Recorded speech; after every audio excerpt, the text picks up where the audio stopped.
LA 침례교회 주일 오전 예배에 함께 참석하신 모든 분들을 주님의 이름으로 환영합니다. 오늘은 우리 요한복음 14장 6절 한 절의 말씀 성도님과 함께 나눌 텐데, 우리 스크린에 있고 또 주보에도 있습니다. 성경 가지신 분들은 다 찾으셔서 요한복음 14장 6절 같이 한번 읽어보겠습니다. 우리 한 절밖에 되지 않기 때문에 요한복음 14장 6절 다 같이 한 목소리로 읽도록 하겠습니다. 다 찾으셨으면, 잘 아시는 말씀이고 암송하시는 분들도 많이 계실 줄 압니다. 우리 오늘 본문으로 삼은 요한복음 14장 6절 다 같이 한 목소리로 읽겠습니다. 시작. 예수님께서 그에게 이르시되 내가 곧 길이요 진리요 생명이니 나를 통하지 않고는 아무도 아버지께 오지 못하느니라. 제가 다시 한번 읽겠습니다. 예수님께서 그에게 이르시되 내가 곧 길이요 진리요 생명이니 나를 통하지 않고는 아무도 아버지께 오지 못하느니라. 우리 오늘 본문의 말씀을 가지고 계속해서 예수 그리스도의 탄생이 우리에게 가져온 축복들, 우리 지난 두 번의 시간을 거쳐서 예수님께서 생명의 빛으로, 생명의 빵, 생명의 양식으로 오셨다고 함께 말씀을 나누었는데, 오늘은 생명의 길이 되시는 예수 그리스도에 대해서 함께 말씀을 살펴보도록 하겠습니다. 말씀 위해서 잠시 기도하겠습니다. 살아계신 아버지 하나님, 감사합니다. 이 복된 주일 아침 사랑하는 성도들과 함께 하나님의 말씀을 나눌 수 있는 귀한 특권 주신 것을 감사드립니다. 우리가 오늘 나누게 될 말씀 속에서 생명의 길이 되시는 예수 그리스도를 우리가 함께 발견하고 참 그 진리의 길로 우리를 이끄신 하나님께 감사를 드리면서 계속해서 이 믿음의 여정을 끝까지 잘 마치도록 결단하는 귀한 시간 허락해 주시기 원합니다. 말씀 전하는 소정을 주님께서 용처대로 사용하셔서 하나님께서 홀로 모든 영광 받으시기를 다시 한번 간절히 바라옵고 예수님 이름으로 기도했습니다. 아멘. 우리가 방금 읽었던 요한복음 16장 4절 말씀에 보시면 여기 두 가지 우리가 명확하게 먼저 말씀을 함께 나누기 전에 아셔야 할 것들이 있기 때문에 그것을 말씀드리겠습니다. 먼저 하나는 이 예수님께서 본문 말씀을 통해서 어떤 단일함을 굉장히 집중적으로 설명해 주고 계십니다. 우리 예수님께서 말씀하고 있는 것이 여러 가지인 것처럼 보이지만 사실은 하나라는 거예요. 그죠? 내가 예수님께서 곧 길이시고 진리시고 생명이시라는 것, 그리고 하나님께 갈 수 있는 유일한 길이 된다는 것을 지금 강조하고 계신 거예요. 예수님만이 그렇게 하실 수 있는 유일한 분이시라는 것을 여기 지금 말씀하고 있습니다. 그리고 또 다른 한편으로는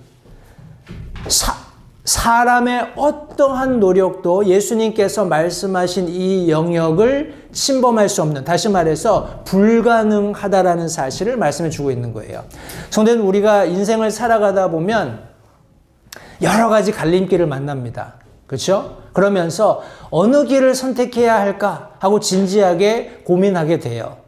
그런데 많은 사람들이 특별히 이 영혼에 대한 문제를 접근할 때 우리가 한 번도 경험해 보지 못했던 그런 천국에 관한, 하나님의 나라에 관한 것들을 이야기할 때 먼저는 경험이 없기 때문에 저마다 가지고 있는 생각들을 가지고 이론들을 제기하고 이것이 맞을 것이다, 이것이 참된 진리다, 이것이 그 영혼에 도달하는 길이다라고 많은 것들을 제시합니다. 해서 사람들을 혼란스럽게 만들어요. 예수님께서 분명히 이렇게 말씀하고 계시지만 세상은 여전히 많은 다양한 길들이 혹은 진리들이 혹은 생명들이 있는 것처럼 얘기한다라는 겁니다. 혹자는 윤회설을 믿으면서 내게 있는 생명은 유한한 것이 아니다, 영원한 것으로서 내가 이번 삶을 어떻게 사느냐에 따라서 다음 생애에 더 많은 복락을 누리면서 살 수도 있을 것이다 라고 생각을 합니다. 그러나 성경은 분명히 한 번 죽는 것이 사람들에게 정해져 있고 그 이후에 심판이 있다라고 단정하고 계세요. 더 우리가 반론을 펼 수 있는 여지가 없다는 것을 성경은 분명히 말씀하고 있습니다. 성도님들, 이 두 가지를 참고하셔서 우리 다시 한번 예수님께서 생명의 빛으로 이 땅에 오신 것, 그리고 생명의 양식으로 이 땅에 오신 것을 겸하여서 과연 예수님께서 이 땅에 탄생하셨을 때 우리에게 생명의 길로 어떻게 자신을 드러내셨는지 한번 찬찬히 말씀을 통해서 함께 살펴보도록 하겠습니다. 첫 번째, 우리 예수님께서 나는 길이다 라고 말씀하셨어요. 예수님께서 그에게 대답하여 이르시되, 여기 5절 말씀에 보시면 도마가 그렇게 질문을 했던 겁니다. 예수님께서 처소를 예비하면 내가 와서 너희를 나 있는 곳에 있게 하겠다 이렇게 말씀하셨을 때, 주여 주께서 어디로 가는지 우리가 알지 못하는데 어찌 그 길을 알겠습니까? 도마가 이런 질문을 던졌기 때문에 예수님께서 이런 말씀을 하신 거예요. 나는 길이다. 성도님들, 우리는 어떤 면에서 완성된 성경을 가지고 있기 때문에 우리 며칠 전에 아내랑 이렇게 산보하면서 그런 얘기를 했어요. 우리가 성경을 가지고 있다는 것이 얼마나 놀라운 특권이냐. 하나님의 말씀을 정확히 알 수 있다는 게 얼마나 특권이냐. 근데 이제 다른 한편으로는 성도님들, 우리가 완성된 성경을 알고 있기 때문에 그 전에 완성된 성경을 가지고 있지 못했던 성도들보다 더 나은 삶을 살아야 되잖아요. 더 확실하고 흔들림 없는 믿음을 가지고 있어야 되잖아요. 그죠? 그런데 실상은 그렇지가 못해요. 더 많은 이론들이 제기되고 더 많은 유혹들이 있고 하나님의 말씀에 대한 confusion, 그렇죠? 혼돈들이 있기 때문에 사람들이 여기 정작 하나님의 말씀이 있음에도 불구하고 이 말씀을 왜곡하고 잘못 해석하는 그런 과정들로 인해서 실족하게 되는 일들이 더 많이 일어나고 있다는 거예요. 우리가 안다고 성도님들 생각하시면 안 돼요. 우리는 마치 도마와 같은, 또 베드로와 같은, 여러 우리 실제적으로 예수님과 함께 동행했었던 사도들과 같은 그런 프라이드를 가질지 모르지만 연약함도 함께 가지고 있다는 사실을 잊지 마시기 바랍니다. 예수님께서 너희를 위해서 처소를 예비하러 간다. 내가 처소가 다 예비되면 내가 너희들을 데리러 오겠다. 나 있는 곳에 너희들이 있게 하겠다 하신 이 말씀에 대해서 예수님이 어디로 가는지 모르는데 우리가 어떻게 그 길을 압니까? 우리 오늘날 이렇게 질문하고 있는 심지어 그리스도인들도 많이 있다는 사실을 잊지 마셔야 돼요. 성도님들, 우리가 구원받고 구원을 확신하면서 믿음 생활을 한다는 게 얼마나 큰 특권인지 모릅니다. 오늘도 이렇게 차 타고 오면서 어떤 교회 앞에 딱 이제 우리 신호등이 걸려서 섰는데 사람들이 막 이제 교회로 들어가더라고요. 그래서 참 보기는 좋았습니다만 속으로 저 사람들 중에 얼마나 예수님이 자신의 개인의 구원자이심을 믿고 확신하면서 저렇게 믿음 생활을 할까 하는 그런 생각도 살짝 들었어요. 미안한 얘기지만. 성도님들, 우리가 예수님께서 나는 길이다 라고 말씀하셨을 때 그 길을 걷기로 결단한 그런 사실이 없다면, 그리고 내가 그 길 위에 있지 않다면 나는 실제적으로 이 예수님, 영원한 생명의 길로 오신 예수님과 관계없다라는 것도 성도님들 우리가 기억하셔야 됩니다. 우리 원래 이 길이라는 성경 원어 말씀은 영어로 얘기하면 road라는 단어를 우리가 쓸 수 있는데, 우리가 조금 이것을 뭐라고 할까요? 함축적인 의미를 우리가 역으로 추적해 본다면 어떤 과정을 함께 포함하고 있습니다. 그러니까 프로그레스가 있다라는 거예요. route 아니면 distance 이런 단어를 같이 사용할 수 있다라는 겁니다. 제가 우리 둘째 아들 또 큰아들의 가족하고 이렇게 로드 트립을 했어요. 로드 트립이라는 것은 포인트 A에서 포인트 B로 가는 어떤 플랜을 세우고 이제 어떤 길을 택해서 갈 건가, 어디에 머무를 건가, 어디에서 가스를 넣고 밥을 어디서 먹고 이런 플랜을 다 짜야 되는 거예요. 그죠? 그래서 전체적으로 예를 들어서 3,000마일이다, 4,000마일이다 이렇게 나오면 그거를 어떻게 나누고 하루 동안에 갈 수 있는 거리를 계산해서 며칠이면 가겠다. 이런 플랜들을 많이 세워야 됩니다. 잘 세워야 됩니다.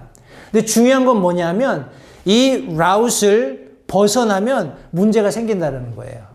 그래서 우리 둘째하고 그 로드 트립 할 때 위스콘신 갈 때는 그런 문제가 하나 생겼어요. 우리 로드 트립을 하려고 계획을 세운 길을 쫙 따라가는데 길이 하나가 성도님들 동부에서 특별히 서부에서 동부로 가는 이 동서간 도로들은 굉장히 좁아요. 이제 그 로드트립을 해보신 분들 알겠지만 여기 막 이렇게 고속도로처럼 막 왕복 8차선 뭐 6차선 이렇게 돼 있는 게 아니라 끽해봐야 2차선입니다. 좀 커지면 뭐 3차선, 넓은 도로들도 물론 있지만 대부분 그냥 2차선, 그러니까 한쪽이 2차선, 그러니까 왕복으로 하면 이제 4차선이죠. 그래서 주로 트럭들이 많이 갓길로 다니고 이제 좀 승용차들이 이렇게 추월해 가는 뭐 그 정도 이렇게 시스템을 가지고 있습니다. 근데 가다 보니까 도로가 막힌 거예요. 그래서 이제 맵에서 구글 맵에서 나오는 이제 다른 이제 디투어 길을 이제 찾아가지고 간 겁니다. 근데 이것이 산으로, 계곡으로 막 아주 그냥 말 그대로 dirt road로 인도를 해가지고 차가 다 망가지는 줄 알았어요. 그 정도로 아주 험난한 길을 거쳐가지고 어찌됐든 이제 목적지를 도착을 했습니다. 성도님들, 우리가 전혀 예상하지 못했던 그런 문제들이 생길 수 있어요.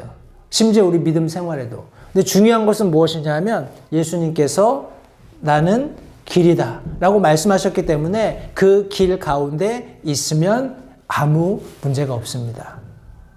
여러분들이 파이오니어가 될 필요가 없어요. 왜냐하면 이미 앞선 파이오니어께서 길을 다 개척해 놓으셨으니까 그 길을 따라가기만 하면 됩니다. 제가 재밌는 말씀이 있어요.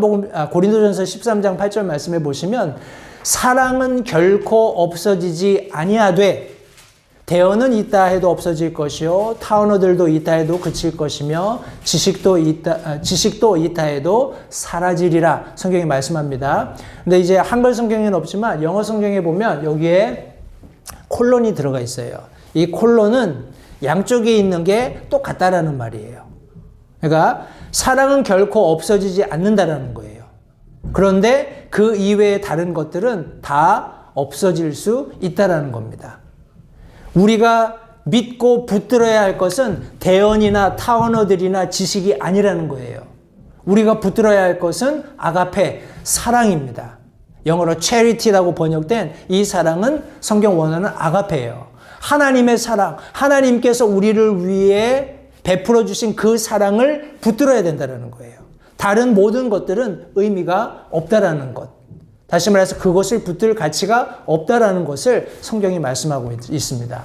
예수님께서 나는 길이다 말씀하셨기 때문에 그분만이 우리의 길이 되어야 하고 그분만이 우리가 따라야 할 대상이 된다는 것 성도님들 기억하시기 바랍니다. 그러면서 예수님께서 성경에 보면 마태복음, 누가복음에 조금 의미심장한 말씀을 하셨어요. 아마 잘 아시는 말씀일 텐데 마태복음 7장 13, 14절 말씀해 보시면 너희는 어떤 문이요? 좁은 문으로 들어가라. 멸망으로 인도하는 그 문은 넓고 그 길이 넓어 거기로 들어가는 자가 많고 생명으로 인도하는 그 문은 좁고 그 길이 좁아 그것을 찾는 자가 적으니라. 마치 성도님들 뭐라고 하나요? 문의 크기가 길의 사이즈에 맞춰져 있는 것 같아요. 그죠? 좁은 길을 따라가면 큰 길이 나올까요? 아니죠. 좁은 길을 따라가면 좁은 문이 나옵니다. 큰 길을 따라가면 큰 문이 나오겠죠. 그런데 예수님께서 지금 믿는 우리 그리스도인들에게, 특별히 이 당시에는 유대인들에게 너희는 좁은 문으로 들어가라 라고 말씀하셨어요. 성도님들, 구원의 문은 결코 넓지 않습니다. 구원의 문은 굉장히 좁아요. 왜냐하면 예수님만이 유일한 길로 제시되어 있기 때문에 그렇습니다. 예수님을 믿는 그 유일한 믿음을 가지고 있을 때에만 우리가 구원이라는 문에 들어설 수 있기 때문에 그래요. 그리고 나서 우리 소위 얘기하는 우리 prosperity gospel이라고 하잖아요. 우리 뭐라고 하나요? 한국말로 무슨 복음이라고 하죠? 그냥 예수 믿으면 잘 된다라는 그런 류의 생각. 그죠? 네, 그러니까 어찌됐건 간에. 예. 그런 믿음은 옳지 않습니다. 성도님들, 예수 믿고 나서 우리의 그런 모든 삶이 만사형통, 모든 하는 일마다 잘 되고, 뭐 전혀 해를 받지 않고 그냥 질병도 없고 뭐 모든 사람들이 원하는 모든 복들이 다 예비되어 있다. 이것은 어떤 의미에서는 거짓말이죠. 잘못된 복음입니다.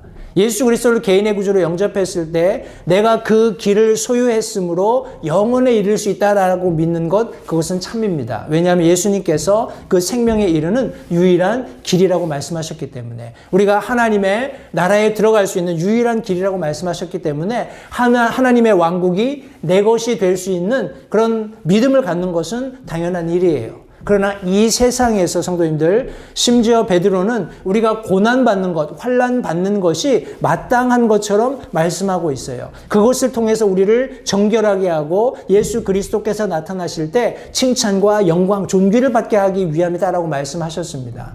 성도님들, 이 세상에서 사는 삶에 우리 너무 연연해하지 마시기 바라요. 성경은 도리어 우리가 좁은 문으로 들어가기를 힘쓰라고 말씀하고 있습니다. 누가복음 13장 24절에 좁은 문으로 들어가기를 힘쓰라. 내가 너희에게 이르노니 많은 자들이 들어가기를 구하여도 능히 들어가지 못하리라. 성경이 말씀합니다. 성도님들, 왜 사람들이 좁은 문으로 들어가기를 힘쓰지만 실제적으로 들어가지 못할까요? 거기에는 두 가지 이유가 있다고 생각을 합니다. 첫 번째 이유는 명령의 제한이에요. 하나님의 말씀이 우리의 삶의 모든 영역을 제한하고 있기 때문에 그렇습니다. 우리 신명기 시작하는 즈음에 우리 5장 말씀 그리고 28장 말씀에 이 명령의 제한이 얼마나 과중한지를 잘 설명하고 있습니다. 우리가 잘 알고 있는 것처럼 신명기라는 말씀은 하나님의 말씀을 반복해서 들려주는 거예요. 이 말씀 속에 그런즉 주 너희 하나님께서 너희에게 명령하신 대로 너희는 지켜 행하고 오른쪽으로나 왼쪽으로나 치우치지 말며, 하나님께서 삶에 명령을 두셔서 그 길로만 걷도록 하셨다라는 거예요. 성도님들, 한번 생각해 보십시오. 이스라엘 백성들은 이집트에서 400년간 노예로 있었어요. 그죠? 거기 있으면서 그들의 삶의 방식이 어느 정도가 아니죠. 그 400년이란 기간 동안에 이집트 땅에서의 이스라엘 백성들의 삶의 방식은 이미 세팅되어 있는 거예요. 그죠? 그렇게 아버지의 아버지 때부터 살아왔던 겁니다. 그래서 그들의 삶의 방식이 완벽하게 확고한 그런 어떤 기틀을 가지고 있는 상황이었어요. 그런데 출애굽하고 나서 하나님께서 모세를 통해서 시내산에서 이스라엘 백성들에게 명령하셨어요. 새로운 명령을 주셨습니다. 그러면서 그 명령대로 너희들이 지켜 행해야 된다라고 말씀하십니다. 왼쪽으로 가도 안 되고 오른쪽으로 가도 안 된다라는 거예요. 내가 전에 살았던 삶의 방식대로 이게 더 편해, 이게 더 우리에게 더 유익할 것 같아, 그런 삶의 방식이 아니라 성경이 제시하고 있는 믿는 그리스도인의 삶의 방식이 정해져 있다라는 거예요. 그 길로만 걸어야 된다고 성경이 그리스도인의 삶을 제한하고 있기 때문에 많은 사람들이 그 길을 찾지만 실제적으로 들어가지 못한다라는 겁니다. 제가 일전에도 예를 들어서 설명을 했습니다만, 어느 정도 연세가 드시고 사회적으로 어떤 뭐라고 할까요? 부와 명성, 명예 이런 것들을 누린 사람들이 예수님 믿지 못하는 이유는 예수 믿는 사람들이 전해주는 복음 때문이 아니라 그 이후에 그리스도인들의 삶이 어떠해야 하는가라는 것을 듣기 때문에 그래요. 고난도 감내하셔야 됩니다. 어려움이 와도 감사하면서 그 믿음 생활 하셔야 돼요. 모든 지금 누리고 있는 것들 중요하지 않으니까 이 모든 것들을 벗어버려야 합니다. 부자 청년 기억나시죠? 그와 같은 일이 얼마든지 오늘날도 일어나고 있다라는 거예요. 하나님께서는 그 좁은 문으로 들어가서 그 길을 걸으라고 명령하셨고, 많은 사람들이 그런 욕구는 있지만 실제적으로 그런 그리스도인의 삶 이면에 있는 그런 모습들을 발견하게 되면 그걸 원치 않는다라는 거예요.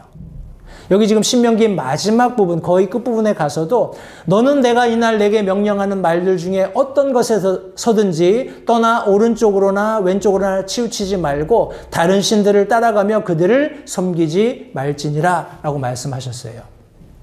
성도님들 보십시오. 우리가 믿는 믿음이 참되다면 하나님의 명령은 하나님의 말씀 안에 있는 겁니다. 이 말씀 안에서 우리의 삶을 살아야 하는 거예요. 내 생각 때문에 왼쪽으로, 내 생각 때문에 아니면 세상의 어떤 뭐라고 하나요? 유행 때문에, 세상의 어떤 변화 때문에 오른쪽으로 치우치면 안 된다라는 겁니다. 하나님 아닌 다른 우상 숭배하는 것도 안 된다고 성경이 분명히 말씀하셨어요. 하나님의 명령이 사람들의 모든 삶의 영역을 통제하고 제한하고 있기 때문에 많은 사람들이 구하지만 실제적으로 들어가지 못한다라고 성경이 말씀합니다. 또 다른 한 이유는 뭐냐면 명령이 실제한다라는 거예요. 내 삶의 모든 영역에 적용된다라는 겁니다. 이 말씀은 우리 여호수아를 시작하면서 또 끝나는 그 시점에 여호수아기에서 살펴볼 수 있습니다. 1장 7절 여호수아 1장 7절 다시 한번 읽겠습니다. 오직 너는 마음을 강하게 하고 심히 용감한 자가 되어 내 종 모세가 내게 명령한 모든 율법대로 지켜 행하고 그것을 떠나 오른쪽으로나 왼쪽으로나 치우치지 말라. 그리하면 내가 어디로 가든지 형통하리라. 성경이 말씀합니다. 성도님들, 여호수아기는 우리 실제적으로 이제 모세 사후에 여호수아가 이제 이스라엘 백성들을 이끌고 가나안 땅으로 들어가는 명령을 받고 하나님께서 그를 격려하시는, 그리고 실제적으로 우리 가나안 땅을 점령해가는, 어떻게 보면 하나님의 말씀의 실천이잖아요. 그죠? 하나님께서 주신 명령대로 살 뿐만 아니라 그것이 삶에 적용돼야 된다는 거예요. 성도님들, 사람들은 하나님의 말씀을 들어서 뭔가 그것이 명령으로 주어졌을 때 그것을 이해들은 다 합니다. 이렇게 하면 안 되지, 이렇게 해야 되지, 그런 명령들은 알아요. 그런데 문제는 뭐냐면 그것을 실제적으로 내 삶에 다 적용해야 된다는 거예요. 그렇게 살아야 된다는 겁니다. 내 삶의 모든 방식에 하나님의 말씀이 영향력을 미쳐서 내 삶이 내가 원하는 대로가 아니라 하나님께서 원하는 대로 살아가는 삶으로 변해야 된다는 거예요. 그러기 위해서 내 발을 금해야 되는 겁니다. 하나님께서 명령하시는 대로, 하나님께서 주신 말씀의 원리대로 내 삶을 살면서 왼쪽으로든지 오른쪽으로든지 내 개인적인 의지든지 사회의 변화든지 그런 것에 동조하지 않고 믿는 그리스도인의 믿음에 합당한 하나님의 말씀에 근거한 삶을 살아가는 것이 성경이 말씀하고 있는 명령의 실제이기 때문에 많은 사람들이 구하기는 하지만 실제적으로 그 문을 들어가지 못한다라는 거예요.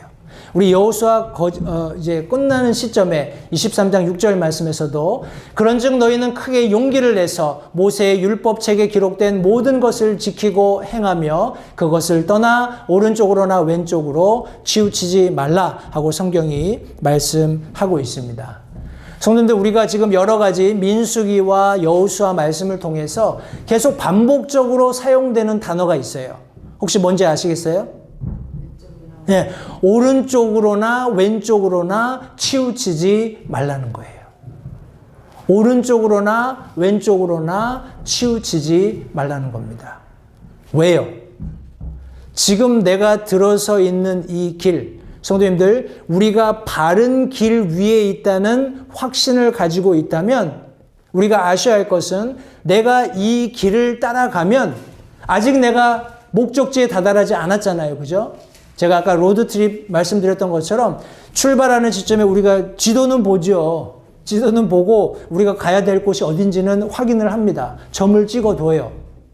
그런데 한 번도 저는 위스콘신도 가본 적 없고 플로리다도 가본 적 없어요. 그러나 이 맵이 그렇게 안내하고 있기 때문에 이 맵을 믿고 따라가면 분명히 내가 목적지에 도달할 수 있겠다라는 확신이 있기 때문에 며칠을 차로 도로 여행을 하는 겁니다. 성도님들, 저와 여러분들이 들어선 이 길, 나는 길이다 라고 말씀하셨던 예수님께서 참으로 나를 하나님께로 이끌어갈 유일한 길이 되신다는 것을 믿고 확신하신다면 거기에 거하시기 바라요. 사람들이 뭐라고 얘기하든지 혹은 세상의 움직임 때문에 내가 느끼는 어떤 감정 때문에 혹시 이 길이 아닐까 그런 생각을 하지 마시라는 겁니다. 하나님께서 지금 친히 내가 길이다 라고 말씀하셨을 때 성도님들, 우리가 그 길 위에 있으면 반드시 하나님께서 약속하신 대로 마지막 때에 우리가 하나님 앞에 서게 될 것을 믿고 확신하시기 바랍니다. 성도님들, 이 길은 좁다, 이 문은 좁다고 성경이 말씀하고 있죠. 그 길도 좁습니다. 누군가 그 문까지, 그 길까지 인도해 줄 수는 있어요. 그러나 그 문을 들어가는 것, 그리고 그 길을 걷는 것은 누구의 몫이에요? 내 몫입니다. 나를 인도해 줬던 사람을 핑계하면 안 돼요. 나를 그 문까지, 그 길까지 안내해 줬던 사람을 의지해서도 안 됩니다. 그 이후에 문 앞에 섰을 때 그 문을 지나서 그 좁은 길을 걷기로 작정하는 것은 내 몫입니다. 여러분들, 그 문을 지난 사실이 있으세요? 그 길을 걷겠다고 결단하신 그런 분명한 날이 있으십니까? 그리고 얼만큼 걸어오셨어요? 이제 그런 유혹을 받을 때가 됐습니다. 야, 삶이 너무 빡빡하지 않아? 너무 이건 좁잖아. 조금만 길을 넓혀봐. 왼쪽으로 가면, 아니 오른쪽으로 가면 저 푸른 산이, 저 푸른 들판이 너를 얼마나 행복하게 해줄 건데 왜 그렇게 편협하게 사니? 라는 음성들을 들을 수 있습니다. 성도님들, 잊지 마십시오. 나는 길이요. 예수님을 믿는 믿음을 가지고 우리가 이 여정을 끝마칠 수 있게 되기를 바랍니다. 두 번째로 예수님께서 나는 진리다 말씀하셨어요. 요한복음 14장 6절에 예수님께서 그에게 이르시되 내가 곧 길이요 진리요. 성도님들, 진리가 뭘까요? 제가 국어사전을 찾아봤습니다. 위키 백과사전에 진리란 현실이나 사실에 분명하게 맞아떨어지는 것 또는 보편적, 불변적으로 알맞은 것을 뜻한다. 이렇게 묘사했습니다. 무슨 말인지 모르겠어요, 저는 사실. 진리는 우리 조금 극단적으로 표현한다면 하나라는 겁니다. 쪼개거나 나눌 수 없다라는 거예요. 그냥 하나로서 완벽한 무엇인가를 의미하고 있는 겁니다. 성경이 우리 사용했던 아레세이아라는 우리 성경 원어도 똑같은 의미예요. 진리, 사실, 진실 혹은 진실성, 이런 의미를 포함하는 단어입니다. 성도님들, 왜 진리가 문제가 될까요? 그런데 세상에서, 우리가 사는 세상에서 왜 진리가 문제가 될까요? 제가 앞서 설명드렸던 출애굽했던 이스라엘 백성들과 유사하다는 것을 잊지 마세요. 성도님들, 우리는 어려서 구원받았다면 참 복입니다. 그런데 세상에서 이렇게 세상살이를 하다가 이렇게 구원받으신 분들은 굉장히 예수 믿는 것을 어떤 면에서는 어려워하실 수도 있어요. 왜냐하면 모든 삶의 영역에 있어서 하나님의 말씀이 이거는 옳다, 이거는 그르다, 내가 생각했던, 내가 살아왔던 것과 전혀 다른 방식으로 말씀하고 있기 때문에 그래요. 그 진리가 내 삶의 모든 부분을 지적하고 고치고 수정하고 하는 그런 과정들을 굉장히 힘들어한다라는 그런 말씀입니다. 우리 유대인들에게도 예수님께서 하셨던 말씀이 다르지 않았습니다. 우리 요한복음 말씀해 보시면, 읽어주나요? 네. 요한복음 8장 31절 32절 말씀에 이에 예수님께서 자기를 믿은 그 유대인들에게 이르시되 너희가 내 말에 거하면 참으로 내 제자가 되고 또 너희가 진리를 알리니 진리가 너희를 자유롭게 하리라 하고 말씀하셨습니다. 성도님들, 이것은 모든 유대인들에게 해당되는 것은 아니었어요. 심지어 수제사장이라든지 서기관들은 예수님이 하는 말을 어떻게든지 책잡아서 그 예수님을 죽이고자 하는 그런 의도를 가지고 많은 질문들도 던졌습니다. 그런데 부분적으로 유대인들이 예수님이 하는 말씀을 믿기 시작한 겁니다. 신뢰하기 시작한 거예요. 그때 예수님께서 자기를 믿은 유대인들에게 말씀하시는 겁니다. 너희가 내 말에 거하면 참 내 제자가 되고 너희가 진리를 알게 될 것인데 그 진리가 너희를 자유케 하리라. 성도님들 보십시오. 우리 유대인의 전통이라는 것, 그 당시에 예수님께서 사시던 그 당시에 유대인의 전통이라는 것은 굉장히 동족 같은 민족들에게 엄격하게 이렇게 어떤 제한을 두고 있었어요. 우리가 요한복음 9장 말씀해 보면 이 나면서부터 앞 못 보는 사람이 나오거든요. 그래서 예수님께서 내가 세상의 빛이다. 나 있는 동안에 이제 이 빛된 그런 역할을 할 것이다 하면서 이 앞 못 보는 사람의 눈을 띄워주는 그런 과정이 나옵니다. 실로암에 가서 내 눈을 씻어라 하는 그런 스토리를 여러분들 알고 계실 텐데, 이 안식일에 예수님이 일을 하셨단 말이죠. 이제 문제가 된 겁니다. 안식일에 이 사람이 눈을 못 봤는데 어느 날 갑자기 눈을 탁 떴어요. 와, 놀랍다 해야 되는데 사람들이 잠깐만, 안식일이잖아. 근데 이런 일을 하면 안 되네. 도대체 누가 이런 일을 했냐? 라고 이제 따져 묻기 시작한 거예요. 우리 이 부모들이 재밌습니다. 부모들이 이제 이 사람이 네 아들이냐? 뭐라고 얘기해야 되나? 안식일에 이런 일이 일어났는데 이게 틀림없이 네 아들인지 확인해 달라 그렇게 얘기를 하거든요. 근데 이 부모들 입장에서 안식일을 범하는 일이 일어나면 그 당시 문화가 유대인들의 그 커뮤니티에서 철저히 배척받습니다. 율법을 범하게 되면. 근데 지금 아들이 율법을 범한 게 되잖아요. 그러니까 내가 그래 쟤가 내 아들이야 그러면 나도 같이 이스라엘 그런 백성의 커뮤니티에서 배척받는 일이 일어난단 말이에요. 그러니까 뭐라고 얘기하냐면 성인이니까 쟤한테 가서 물어보세요 그러는 거예요.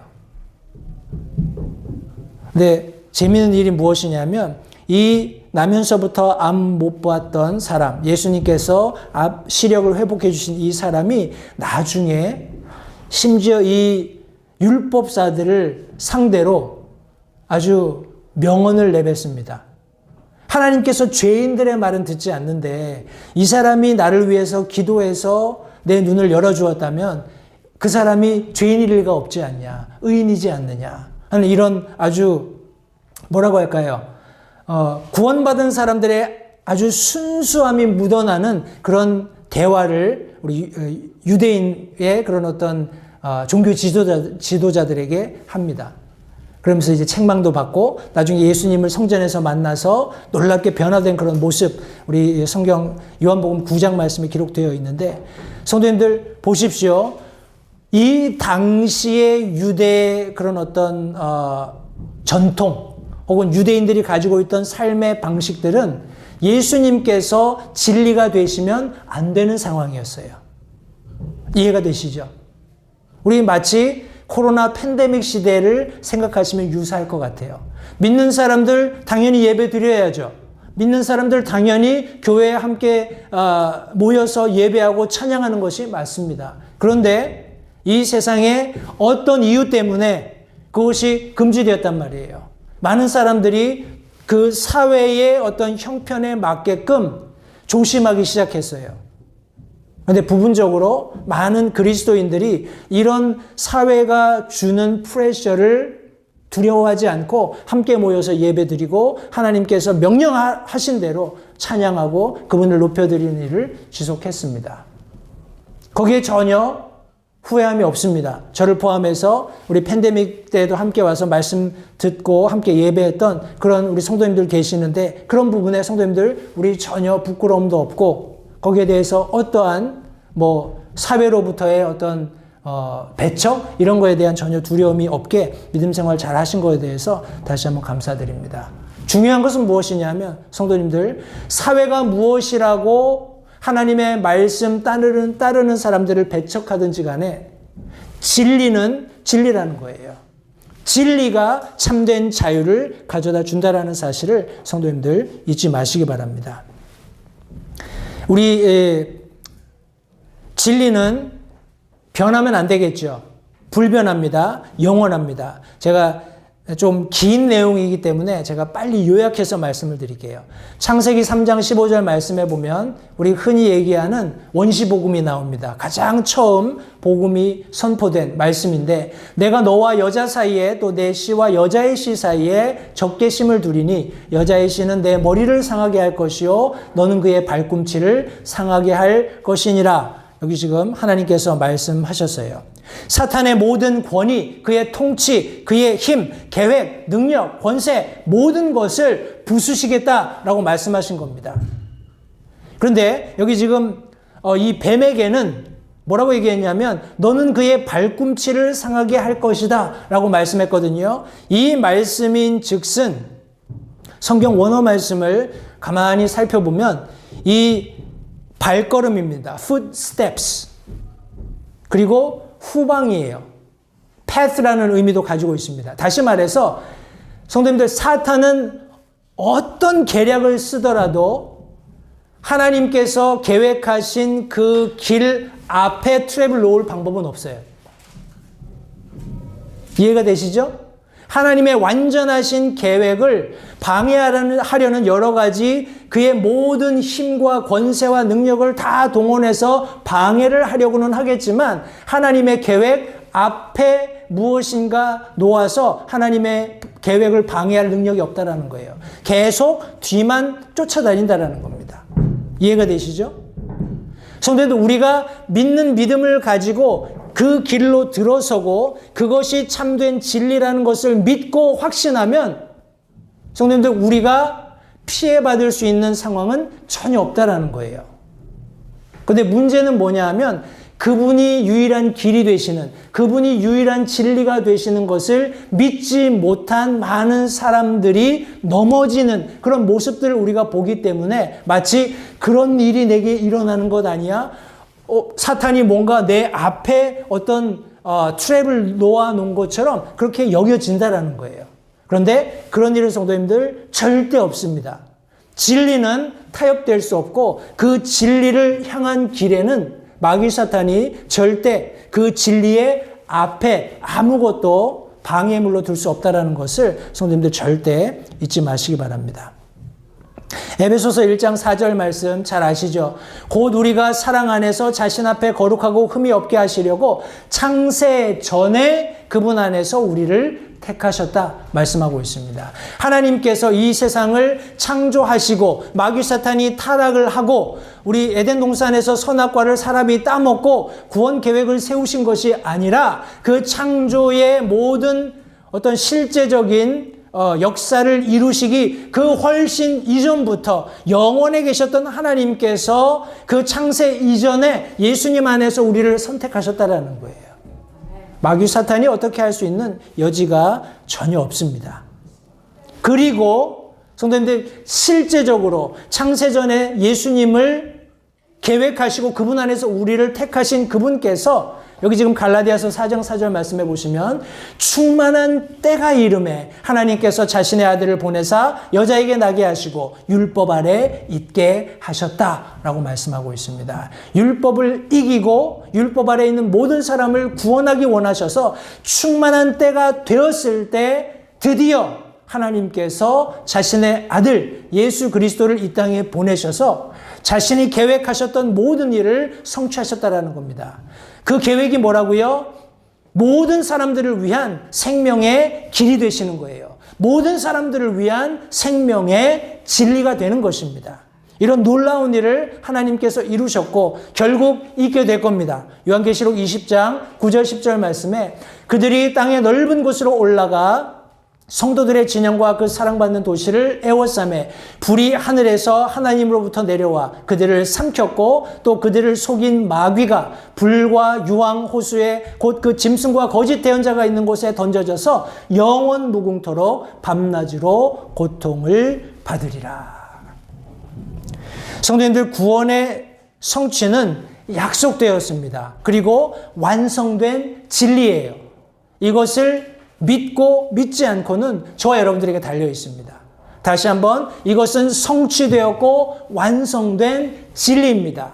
그 진리를 믿는 믿음을 가지고 나아갈 때 우리 안에 참 평안이 있는 거예요. 이 진리를 온전히 믿지 못해서 넘어진 사람들에게 너무 주목하지 마십시오. 사탄이 내가 믿고 있는 이 진리의 앞에 어떻게도 나를 회방할 어떤 걸림이 되는 그런 뭐라고 하나요? 걸림돌을 놓을 수 있는 전혀 능력이 없다라는 것을 성도님들 다시 한번 기억하시기 바랍니다.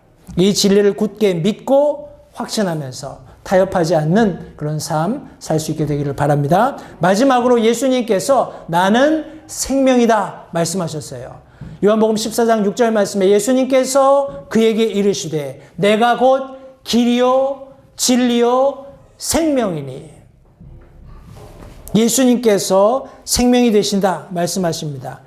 제가 이런저런 영어 단어나 성경 원어나 이렇게 말씀을 찾다가 제가 어디서 찾았는지 정확히 기억은 안 나는데 raw라는 단어를 발견했어요. R-A-W-E, raw라는 단어는 그냥 생이라는 거예요. 날 것. 그죠? 생명에도 날 것이 있을까요? 역으로 얘기하면 생명에 가공된 게 있을까요?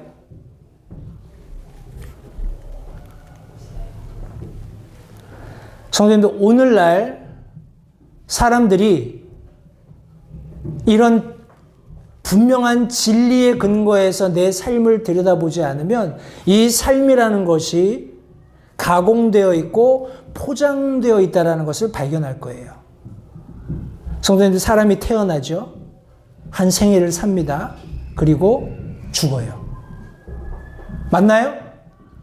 사람이 태어나서 그 사람에게 정해진 생애를 살고 죽습니다. 그것이 생명이에요. 그런데 사람들은 다르게 생명을 바라봅니다. 내가 무엇을 입느냐? 내가 무엇을 먹느냐? 내가 어떻게 사느냐? 다양한 옷들을, 가공품들을 집어넣으면서 그 삶을 평가해요. 야, 저 사람은 참 복된 삶을 살고 있구나. 야, 저 사람은 참 형통한 삶을 누리고 있구나. 그런 여러 가지 가식적인 시장품들을 더하고 있다라는 거예요. 그런데 성도님들, 여기 지금 성경이 말씀하고 있는 나는 생명이다 라고 말씀하셨을 때 하나님께서 원하시는 가공되지 않은 순수한 생명이 있다라는 것을 성도님들 잊지 마시기 바랍니다. 우리 창세기 18장 말씀에 보면 10절에 그분께서 이르시되 생명의 때를 따라 내가 확실히 내게 돌아오리니 보라 내 안에 사라에게 한 아들이 있으리라. 이런 말씀을 하나님께서 하셨어요. 성도님들, 하나님께서는 분명히 어떤 사람이든지 간에 생명의 때를 정해 놓으셨다라는 것, 태어나는 때, 그의 연수, 그리고 죽는 때를 다 정해 놓으셨다라는 것을 성도님들 잊지 마시기 바랍니다. 하나님께서 어떻게 생명을 지으셨다고요? 창세기 2장 7절 말씀해 보시면 하나님께서 땅의 흙으로 사람을 지으시고 생명의 숨을 그의 콧구멍에 불어넣으셨다라는 거예요. 그래서 사람이 살아있는 혼이 되었다 성경이 말씀하고 있습니다. 그러면서 우리 사람에게 여러 가지 우리 하나님께서 명령하시면서 2장 9절 말씀에 주 하나님께서 땅으로부터 보기에 아름답고 먹기에 좋은 모든 나무가 자라게 하시니 그 동산의 한가운데에 생명나무와 선악을 알게 하는 나무도 있었고 하나님께서 선악을 알게 하는 나무의 과실을 따먹지 말 것을 명령하셨어요. 하나님이 주시는 진리이고 하나님이 주시는 여기 길이었습니다. 그들이 살 수 있는 길이었어요. 불행하게도 그들이 우리 선악을 알게 하는 나무의 과실을 따먹음으로써 이런 하나님께서 의미하셨던 생명의 소유주가 되지 못했다라는 것 우리 잘 알고 있습니다. 그런데 여기 보시면 이 동산 한가운데 생명나무도 있었다라는 거예요. 성도님들, 이 생명나무는 나중에 요한계시록 마지막에 보면 우리 성전으로부터 흘러나오는 강 양편으로 생명나무들이 있고 이것이 12해마다 12과실을 맺는 이런 정말 우리가 상상해 볼 수 없는 아름다운 그런 나무이며 그 잎사귀들로 우리 민족들을 치유하는 그런 일들이 있을 것을 성경이 말씀하고 있습니다. 그런데 성도님들, 여기 지금 하나님께서 나는 생명이다 라고 말씀하셨던, 그리고 사람을 만들고 나서 에덴 동산에 생명나무를 두셨던 이런 것들을 생각해 볼 때 성도님들, 저와 여러분들이 범죄하기 이전에 타락하기 이전에 하나님께로부터 받은 삶은 영원한 삶, 다시 말해서 나는 생명이다라고 말씀하신 하나님이 주신 바로 이 생명을 소유하고 있었다라는 거예요. 그런데 타락한 이후에 타락한 상태로 이 생명을 소유하는 것은 안 되잖아요. 하나님의 그런 어떤 본성에 어긋나는 것이기 때문에 성경 말씀은 하나님께서 그 남자를 쫓아내시고 에덴 동산 동편에 그룹들과 사방으로 도는 불타는 칼을 두어서 생명나무의 길을 지키게 하셨다라고 말씀하고 있습니다. 성도님들 보십시오. 이런 생명나무의 길을 천사들이 지키고 있는데 이 모든 것들을 해결하시는 분이 등장을 했습니다. 그분이 누구십니까? 예수 그리스도세요. 예수 그리스도께서 나는 생명이다 라고 자신을 제시하시면서 그 처음에 사람을 만드실 때 주셨던 그 영원한 생명, 범죄했기 때문에 상실했던, 그리고 그들이 범죄한 상태에서 이런 영원한 생명을 가지고 하나님을 거스르는 죄인의 상태로 영원히 있는 것을 하나님께서 원치 않으셨기 때문에 예수님께서 이 땅에 오셔서 그들의 모든 죄값을 지불하시고 이제는 믿는 모든 자들이 생명을 소유하게 하시는 생명의 주인으로 이 땅에 오셨다고 성경이 말씀하고 있는 것입니다. 제가 이제 여러 가지 말씀이 있습니다만 제가 요약해서 우리 신명기 30장 2절 말씀 같이 보십시오. 신명기 30장 20절 말씀입니다. 같이 한번 읽어볼까요? 시작. 그분은 내 생명이시요. 한 번 더. 그분은 내 생명이시요. 그분이 누굽니까? 하나님이시죠. 예수 그리스도십니다. 그분께서 저와 여러분들의 생명이십니다. 성도님들, 우리가 어떻게 사는 것, 이 한평생 살아가면서 좋은 직장 다니고 좋은 우리 배우자 만나고 좋은 것 먹고 좋은 집에서 살고 좋은 그런 여생을 즐기고 이것이 내 생명의 가치가 아니라는 겁니다. 내 생명에 그분이 존재하냐라는 거예요. 내가 살고 있는 내 삶에 그분이 존재하고 있냐라는 겁니다. 그분이 계시는 그 개인이야말로 진정한 참된 생명을 누리고 있는 것입니다. 성도님들, 우리 오늘 본문 말씀을 가지고 예수님께서 이 땅에 탄생하심으로써 우리에게 가져오신 축복, 세 번째, 어떤 축복을 예수님이 선사하셨는가를 함께 말씀을 상고해 보았습니다. 생명의 길을 우리에게 가져다 주셨습니다. 성도님들, 예수님을 믿는 믿음을 가지고 우리가 영원한 생명에 도달할 수 있습니다. 그분께서 우리에게 전달해 주신 이 진리의 말씀 가운데 살아갈 때 우리가 하나님께 이를 수 있다라고 성경이 말씀하고 있어요. 성도님들, 그런 인생의 여정을 가지시기 바라요. 그것이 참된 생명입니다. 우리가 살아 숨쉬는 동안에 주님과 동행하며 그분을 제시하고 계신 이 진리의 말씀 속에서 우리의 삶을 살아가면서 하나님 앞에 영광 돌리는 우리 모든 LH 침례교회 성도님들이 되시기 바랍니다. 다른 길, 다른 진리는 없습니다. 유일한 길, 유일한 진리, 유일한 생명이 되시는 예수 그리스도만이 계시고 그분만이 우리를 하나님께 인도할 수 있다는 사실 다시 한번 기억하시면서 그런 삶 사시는 우리 모든 성도님들 되시기 바랍니다. 기도하겠습니다.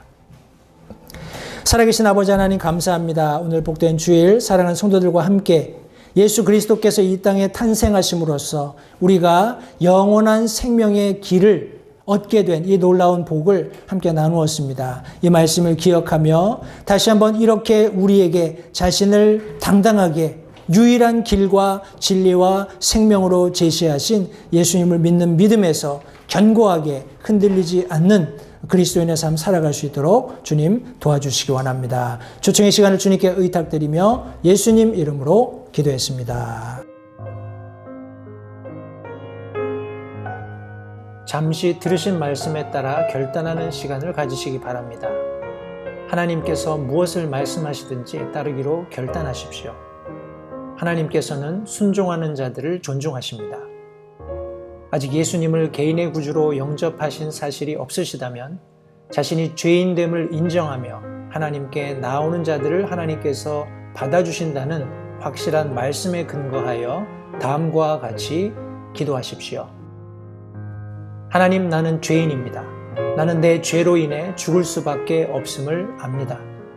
그러나 예수님께서 내 죄를 위해 십자가에서 피 흘려 죽으시고 사흘 만에 다시 살아나셔서 내 죄값을 모두 지불하셨고 내게 새로운 생명을 약속하셨음을 믿습니다. 지금 이 순간 예수님을 내 마음에 모셔드립니다. 내 마음에 오셔서 나의 주와 그리스도가 되어주십시오. 예수님 이름으로 기도했습니다. 다음과 같이 기도하셨다면 여러분은 성경 말씀대로 구원을 받으셨습니다. 계속해서 주 안에서 함께 자라가는 복된 교제가 있기를 간절히 바랍니다.